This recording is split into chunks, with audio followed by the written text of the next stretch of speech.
We are also following the latest developments after a deadly plane crash involving a private jet out of Houston. That plane went down during takeoff at a Maine airport Sunday night. Airport officials saying all those on board are presumed dead. Our Devon Raming joining us with the latest on where the investigation stands right now.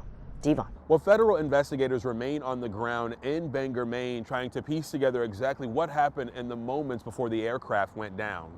This is new video of the crash wreckage, which is still on the runway, but now covered in snow this morning.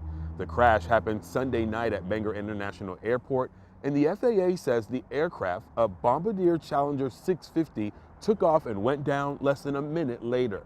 Flight records show the jet originated at Hobby Airport here in Houston and was headed to an airport near Paris, France. The registered owner is linked to a Houston address shared by the law firm Arnold and Itkin. At the time of the crash, snow was falling and visibility was limited to less than a mile, but investigators have not said if weather played a role.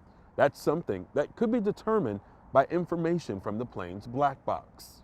Planes, particularly private planes, may or may not have different types of data recorders, and obviously those can be huge sources of information, whether they record the cockpit, the communications of the pilots, that would be terribly important, or just data about the plane, what was happening with its instruments, with its machinery, at exactly what altitude it was when things started to go wrong. A lot of aircraft can't fly for very long, if at all, upside down, so or even at a very high angle of bank, right, let alone completely turned over. So obviously that is some kind of clue that something went terribly, terribly wrong. Airport officials say first responders were on the scene in under a minute.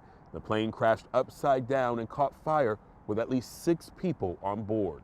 The FAA and the National Transportation Safety Board are now leading the investigation. Now at this hour, the Bangor International Airport remains closed, but is expected to reopen at some point later today. And as for the Arnold and Itkin, a law firm, well, they have yet to speak out in response to Sunday's accident. In Houston, Devon Raming, KHOU 11 News.